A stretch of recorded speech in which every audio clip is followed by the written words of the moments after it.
Tonight on Let It Rip. Mask now optional for employees, customers, following the White House. Cheers in midair as the mask mandate for planes was struck down by a Florida judge. But just days later, the feds say they'll fight to keep it.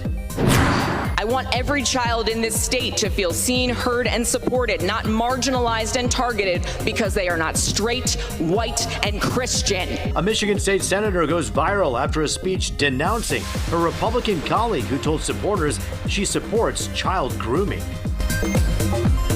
Time now to Let It Rip. I'm joined now by attorney and Fox 2 anchor Charlie Langton as we get things started with probably the most well-known state senator in the country right now, Royal Oak's own Mallory McMorrow. Senator, it's good to see you. Thanks for joining us. First of all, everyone heard the fiery speech, of course, on the floor. You have had more than 14 million hits, just views watching that. Why do you think this speech resonated so much with so many people? I feel like it resonated because it was direct. It called out hate and took back an identity and what community and family and service is supposed to mean. And the outpouring has been just unbelievable. I'm just curious, have you talked to Senator Lana Tice since your speech and her fundraising letter? No. Would you talk to her?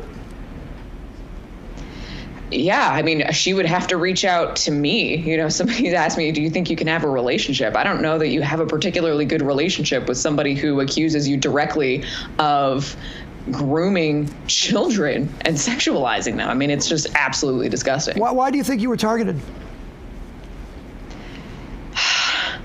You know, I've been trying to think about that a lot. I'm not particularly shy when it comes to expressing my thoughts about things. And I was pretty blunt about why I walked off the floor during her invocation, which I thought was just a really inappropriate use of a prayer to spout hateful nonsense. You know, it was a really thinly veiled kind of poke at a very similar to Florida's Don't Say Gay bill. And that's not what prayer should be for. Let's talk for a moment about the senator. Senator Tice, by the way, was invited on this program to talk about why it is she did what she did, coming under criticism by both Democrats and Republicans. You deserve an apology, you think, and do you demand one? I don't demand one. It is not about me. And that's part of the reason why I said what I said, because I'm okay. You know, there's a reason I was very explicit about it. I'm a straight, white, married, suburban mom. I love my life. I have great support. And I know that a lot of the people that her rhetoric and her policies target don't have that privilege. They don't have that protection. So I don't want an apology from her. I don't need one. I want more people like me to stand up and say this hateful garbage is not okay. Let's talk about the bill itself that's being talked about across the country by conservatives, but really has its roots in Florida. Some people call it, the critics call it the Don't Say Gay law, but it's actually known as the Parental Rights in Education law. Do you think that young kids in kindergarten should be taught about gender identity and sexuality when they're really, really young?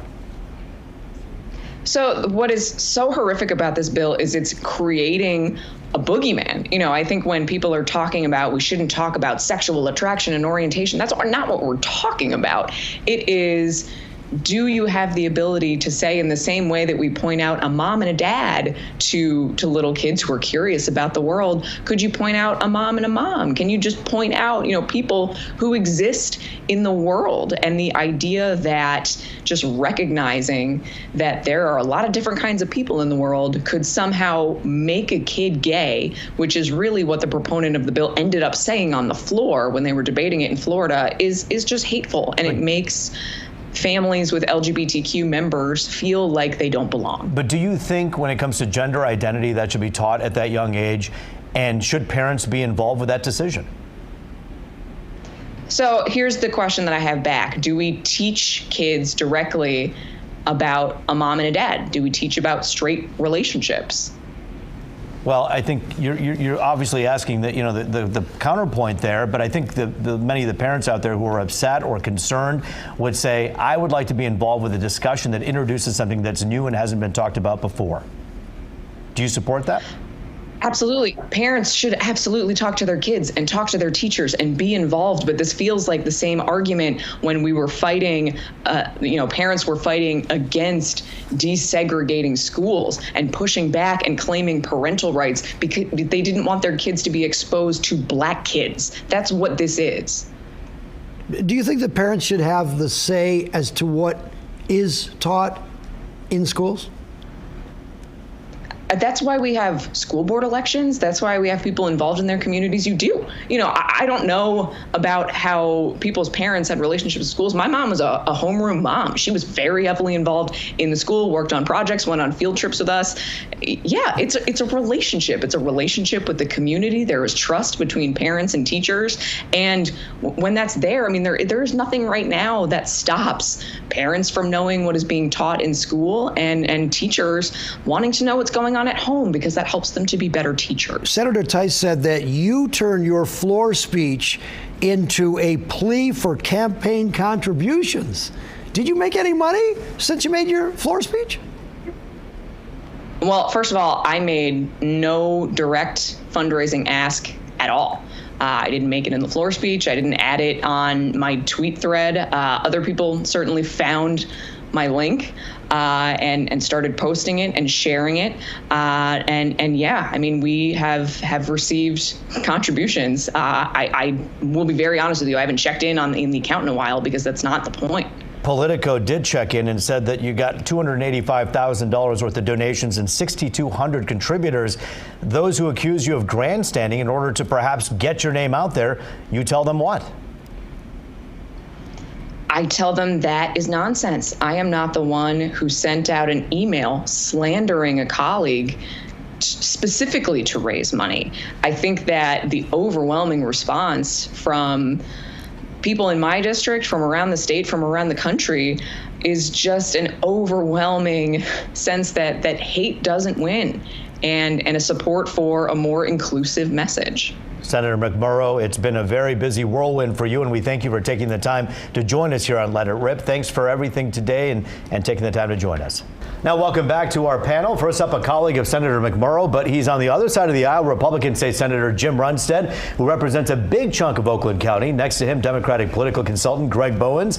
We also have PR guru and co-host of the No BS News Hour, Karen Dumas, and making his Let It Rip debut tonight, James David Dixon, who reports for the Detroit News. Of course, we all know our good friend Charlie Langton. So let's get started right now and talk about what we just heard. All of you heard that interview with Senator McMorrow and Senator Runstead, let's begin with you. When you heard her talk about why she gave that speech, what are your thoughts behind that? Well, unfortunately, I didn't get to hear the whole segment, but obviously this is two colleagues that have two different perspectives on this issue that we're going to discuss tonight, and I want to get into those issues. But Senator tonight. Tice, for her to come up and put out a fundraising email that she did in which she accuses Senator McMorrow of grooming and sexualizing kindergartners, and this is completely unfounded to her, why did she do that? If you had any idea about politics, and apparently that you guys are not that well versed, I get things from the Democrat Party all the time because I get on a lot of their stuff. The stuff they say about us, it is like mind-blowing. But is it right? Is it right? Crap. Is it right? Just, was that a good move for Senator Tice to write those words and accuse someone with unfounded accusations of sexualizing kindergartners? Do you think that was fair? I'd have to know whether I didn't unfortunately see her segment to see if she agrees with this. If she disagrees with what we're going to talk about tonight, then it was unfair. I don't think she was agreeing on sexualizing if she disagrees with what we're going to talk about tonight, what I'm going to talk about tonight, then it was unfair. I don't know her personal position. I didn't hear her tonight. Greg Bowens, you heard, of course, what this senator was accused of from Senator Tice, saying that McMorrow wants to groom and sexualize kindergartners. This was an email. You hear Senator Runstead say this is politics as usual. Was it? You know what? Unfortunately, it is politics as usual from the right, who go way beyond the pale. Oh, yes. See, he's not going to let me talk. He's going to interrupt. Well, go ahead. Go on with your point. Do his thing. But is this politics as usual? It's become politics as usual for the right, and I think that one of the things that happens is that there is no accountability anymore. People can just say whatever they want. They can lie. They can blow things up. They can stretch the truth beyond the pale. And there's no price to pay because the public now generally seems to accept that. The price to pay was getting a response. It got 14 million views. No. From I'm Senator saying McMorrow the price to pay for calling somebody out of their name and making these outrageous claims would be to be turned off, to be shunned, to be cast aside, because people would say, that's a lie, that's not true, how could you do that? But that thing doesn't seem to happen as much anymore. But I do think it happens in the back of people's minds, and they start to turn off and tune out the ridiculousness. Let's talk about the actual subject that, of course, is in hand here. This particular bill that is taking place in Florida says, look, parents should have a right to know when things like gender identity and sexuality are taught to kids inside of schools. Senator Runson, we're going to get to you in a moment, but Karen, when you first hear about this bill that critics call Don't Say Gay, which isn't written in the bill itself, what are your thoughts on those who oppose it and how Senator McMorrow defended it? Well, first of all, I do applaud McMorrow in her presentation. What happened was it backfired. Tias thought she could say something negative, but I think she underestimated the power of her passion and the impact of social media. And the response was organic. The question, especially for us here in Michigan, is why are we having this conversation? We need to be talking about kids who are now tested at 3rd grade that will be held back if they can't pass. We need to be talking about why are we not encouraging our students to consider, trades as opposed to, if they can't go to school. We've got all these other issues that are. When we were in school, we weren't talking about gender identity. Certainly, families now have a different composition, and I think that there is an appropriate place for that. But I don't think that that's. I didn't know that this was even an issue right now. Senator Runson, why are we talking about this issue? If it's taking place with a bill in Florida, why are people up here talking about this? I think rather than me tell you, I think I should have the Democrats tell you, because they were very clear in a real short paragraph they posted on their official website here in Michigan. This is the Michigan Democrats. Not sure whether this parents should control what is taught by their schools because they are our kids is originating, but parents do have the option to choose to send their kids to a hand-selected private school at their own expenses if that's what they desire. The purpose of education in a public school is not to teach the kids what the parents want them taught. It is to teach them what society wants them to know. The client of the public school is not the parent. It is the entire community, the public. So they're speaking. They're telling you what it is. They don't want transparency. They don't want involvement in the schools. They want the parents out. And I have so much to share with you tonight about what's going on in the schools. If the average parent could see what's going on, they'd be vomiting on the floor. It is horrific. Race hate. Give a quick example. Give a quick example of why it is that parents should be afraid about what's being taught. He's got CRT let me give you a bill that we tried to pass. Senate Bill 460. It says that you are not, as a school, to teach that race is inherently superior or that another race is inferior to any other race. What school district is teaching that? What school district? Is that in the Detroit Public Schools?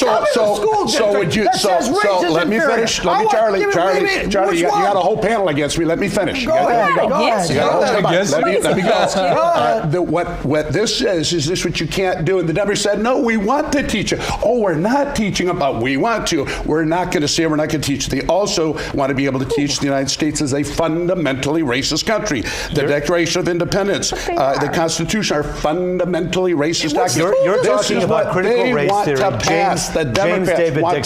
James David Dixon, you cover this stuff every day. Is this what Democrats want? What is it that parents deserve? And what are your thoughts on this? Well, first of all, Roop, thank you for having me on, Charlie, and hi, Mom. That's all the time we have for this. But I think the reason this is happening now is think about how much Zoom school has just been had these last 2 years. Parents have been able to hear what their kids are being told, and they haven't liked it. And so the idea that if we just say that those concerns, are out of line, they'll go away. They won't go away because people heard this stuff themselves. So they're saying, well, wait a minute, our schools aren't especially great. So why are we talking about things that sound more like electives when we're not nailing the core subjects? All right, we got to wrap up that discussion. But when we come back on Let It Rip, we're going to be talking about the latest developments with the mask debate next. For employees, customers, following the White House. Hundreds of videos like this popping up on social media showing passengers cheering after a federal judge struck down the mask mandates on public transportation. You know, just a couple of days later, the Justice Department says they're going to appeal that ruling, potentially reviving the mask mandate. We're back with State Senator Jim Runstead, Greg Bowens, Karen Dumas, James David Dixon, and also Charlie Langton. It's good to see all of you. James, we'll start with you to talk a little bit about what it is that your thoughts are on this. When you have this back and forth between this mask, don't mask, what's next in this saga, you think? Well, you wonder how much of it has to do with safety at this late date. 2 years in, anyone who's wanted to be vaccinated could have been vaccinated. What are we still doing with masks, and why? You know, I think if someone were to watch news wall to wall about COVID, I don't think they'd come away with the impression that this was a medical ailment that 99+% of people survive. So I get why people were afraid. I think it's all of our job, especially in the news business, to present an accurate picture of where things stand now and the damages it poses. But I question whether it made sense in March 2020 or even now to say everyone needs to do the same thing. With cases going up right now and BA2 cases spiking across the country, hospitalizations remain level, they remain low. Senator Runstead, what are your thoughts? Should we go back to the mask on planes? It's looking at the science. The Swiss did a study and it said the masks are 3% effective. They're not sealing like an N9. Even with an N9, the minute you take it off to eat something, it's no longer effective. And these cloth masks, it's just not even effective at all. And the planes have some of the best filtration systems there are. So people are eating everywhere they go is less effective on the filtration than the plane. The plane has got the best filtration. They're going by the science. You look at these Democrats masking in New York City little 2-year-olds, and then all the adults are walking around. These adults have far more risk than the 2-year-olds, but it's so much of this becomes a political thing instead of the science. I'm glad they did it. They learned it in school, by the way. The 2-year-olds. Well, so Greg, I mean, is masking simply a political statement? When you hear about people on that plane who are cheering, a lot of people say you didn't hear people booing, and some would argue that if you booed that, you'd end up you could get harassed by somebody who feels too strongly on the other end of that. What do you think about it? Well, I think, common sense ought to prevail. All of us have flown on planes before, and I've gotten sick. You come off with a scratchy throat and this, that, and the other, and you know why? Because you got the germs floating around on a plane. You know that. And so if you know on just a regular basis, when you get on a plane, like when you go back to school for the first time and they call it the kid crud, or you join the military and you got the recruit crud, and people get sick, well, yeah, it kind of does make sense. But should it be mandated? I think at the height of the pandemic, yeah, it definitely should have. Because you were taking people from one part of the country and moving them to another. You were bringing people together from all points in the country. But we also had a virus that was very different. Back in 2020, that virus did not have a vaccine that went along with it. Right. We also knew that first strain of COVID was a lot more dangerous than BA2, and it's a lot less dangerous BA2 is than Delta. So Karen, when you look at the poll numbers, and 56% of the people say they still want people to mask up on planes, what do you make of that? Well, first of all, it took 2 years for everybody to determine that a cloth mask didn't work. Then they came back and said you got to have N95 masks.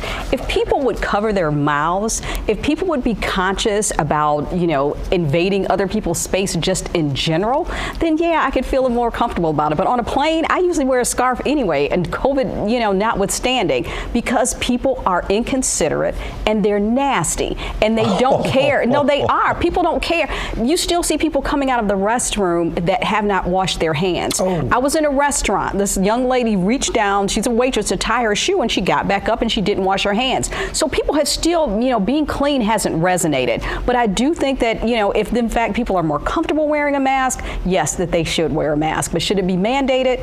that's up in the air because people didn't wear it correctly anyway. Charlie, a lot of people out there will say that the government needs to stay the heck out of these situations, whether it be in my Uber or on my Delta flight or wherever I'm going. Where does the law stand with this? And right now, what are we waiting for? There's a lot of merit to having the government stay out of a lot of things. Listen, the head of Delta, the head of the planes, they want to. They believe that it's fair, it's safe enough to fly. And you know what? If you want to wear a mask, Karen said, wear a mask. You wear a mask. But you know, the issue about mandating, I think in the beginning we didn't have vaccines. We have vaccines right now. I'm vaccinated, and you know, maybe I'll even get another vaccine. But that's my choice. And I think that I can fly, and if I don't feel comfortable, you know what? I'm not going to fly. Simple as that. But I think we do have to get away a little bit. I think this appeal, the court, as I understand the opinion, the court said that the CDC exceeded its authority. Right. Generally, we have Congress or the legislature that creates the policy, and the other organizations like the CDC, etc., they carry them out. That's kind of the way it should be. But when you've got an agency that just goes kind of wild and does what it wants, despite new issues like vaccines and filtration systems, etc., then I think that's a problem. I think the court got it right on this one. But you know, when you talk about people having a choice, some of these employees of these airlines didn't have a choice. They were forced to get a vaccine. Those who didn't, they're out of a job. Get rid of them. Should they? Hire them? You get them back now? No, do you hire them back? Done. Get another job. Now that things are better, do you hire those people back? There's an employment crunch. Here's the boss has the right. Fox 2 News. The boss makes us wear masks. Maybe I don't like it, but the boss says it. I'm going to do it, or I'll go work for a different channel. I don't know. That's the issue. We have to give some credence to the heads of companies, private organizations. The government has a role. I don't say that they don't, but I think that we tend to rely too much on government too often. So, James, how can you say you rely too much on government too often when, in fact, we were in a pandemic? Did I say that? Dying. Did I say that? But I guess the point is the court, by the way, said the governor exceeded her authority. I said not governor. I said government. Oh, that is government, though. That is government. Same sort of argument. To Charlie's It's a point, dictatorship. To Charlie's point, I think there's a distinction to be made between freedom from and freedom to do. Mm-hmm. And we say should the government do these things that make you safer from a virus? Well, shouldn't it also protect you from your employer? If you get a job at B-Dubs, or let's say Hooters, that's a better example. Hooters? Can they make you get a Hooters tattoo? Legally, probably yes. But when we talk about what's legally right, then we talk about what is right. So what happens to the CDC's edicts in the future? Let's say there's another pandemic in the future, and you have this back and forth tussle and these appeals, and now we have this stay. We're going to see if it's going to be granted. How do you move forward from this, and what does this do with the CDC's edicts? That's what happened in the beginning, Ruth. Remember, nobody knew what to do, and I understand that it was evolving. I understand that, but it was the back and forth. It was the inconsistencies, in mandates and in requests and in protocols. And I think that people just overall got tired of going back and forth. What do we do? Is this going to be enough? Is this not going to be enough? Again, I go back to basic cleanliness practices that people just don't do. There is value in that. Now, on just a general mask, it doesn't have to be a mandate, but I'd really, if I'm going to be this close to somebody, I prefer that you have on a mask. I don't want your, keep your stuff to yourself. But so Senator, that's do you okay. regulate? You can smell Does the their government breath, have a you part can in breathe their regulating? germs. That's what I'm saying. The CDC was looking at the science. The masks are 3% effective. On a plane, you have the best filtration. That's what they're looking at. This is emotion. It's emotion that our guest feels that she wants everyone to wear a mask because she feels good about it.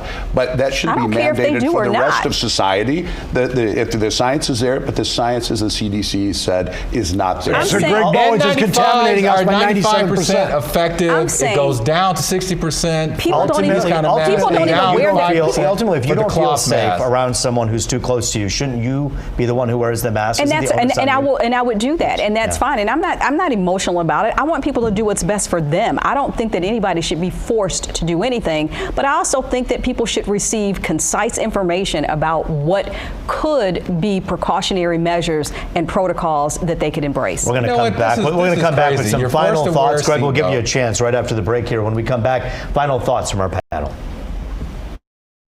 Final thoughts with James. Well, as kids, we all call names and we largely grow out of it. But then in the world of politics, that it's kind of the only group where that practice goes on. And the reason people call names is because they hurt and because they work. And I would encourage all of us to question our role in that. Senator Runstead, we have 15 seconds left. The lockdown here in Michigan, the Free Press said, has caused a dramatic loss in student achievement, substantially behind kindergartners, 24%, substantially behind 8th graders, 30% substantially behind. But the Democrats have a solution. They're going to teach your kids about race hatred and inappropriate sexual material to get them back up on track. We'll have to tackle this topic continuing on our next following episode here. We thank you all for joining us out here on the panel. We thank you for watching. That's it for this edition of Let It Rip.